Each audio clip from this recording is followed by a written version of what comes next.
Many Americans have had or have a bottle of opioid medication in their medicine cabinets, but few realize the potential dangers of getting one of these prescriptions filled.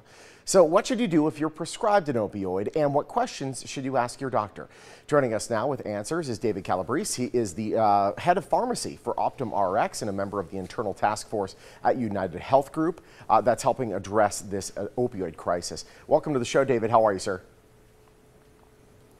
I'm well. Good morning. Thanks for having me. It's great to have you. This is obviously on the top of mind for especially many hot pockets in this country. I know Boston being one of them, Vegas here being one of them as well. So let's talk about this opioid crisis and starting that conversation with our doctor. How should that conversation begin? Yeah, I think first and foremost, it's important that people not be intimidated to have these type of conversations with their physicians. Yeah. You know, in today's day and age, good quality healthcare involves informed decision making between the physician and you, the patient. And so you should not be afraid to ask questions. If your doctor is going to prescribe a pain medication, you want to know, is this an opiate medication? Is that the right medication for me? What are some of the risks that might be associated with that? And what are the alternatives?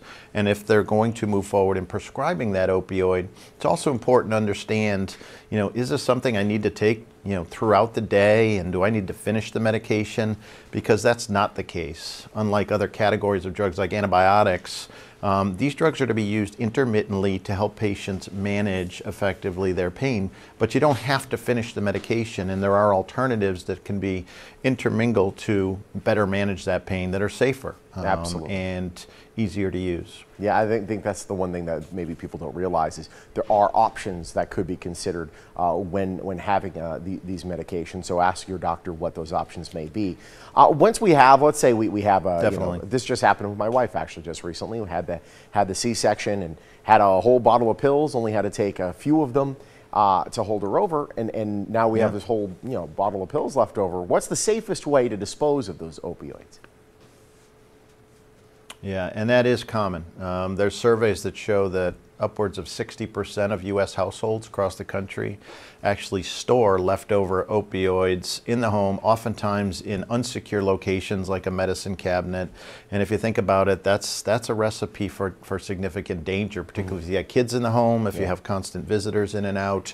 That's where people who misuse and abuse these drugs oftentimes obtain them. So there are a number of ways in which you can dispose of these medications. On the 27th, the DEA is launching what it's known as our Drug Take Back Day. You can go on their website and they will identify for you, across the U.S. within different communities where you can bring these medications to have them properly disposed of.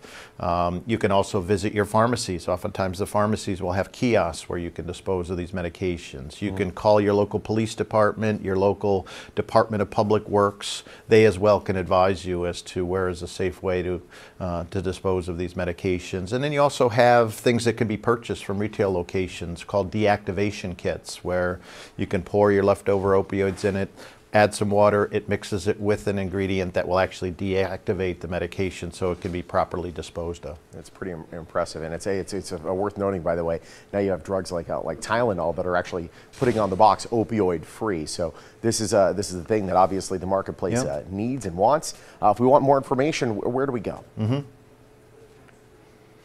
Yeah, there's plenty of areas for good information. I often recommend that folks go to the CDC, which is the Center of Disease Control and Prevention. Their website has very good information, the DEA, the NIH, which is the National Institute on Health.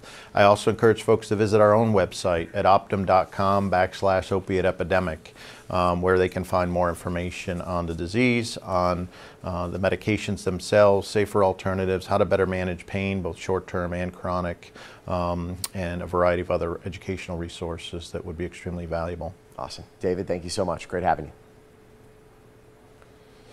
Appreciate the opportunity, and thanks for your attention. Pleasure. They're working hard to end the opioid epidemic. If you want to learn more about their efforts that Optum is doing, you just head to the website you see right there on your screen. UnitedHealth Group, they're a proud sponsor of Las Vegas Morning Blend.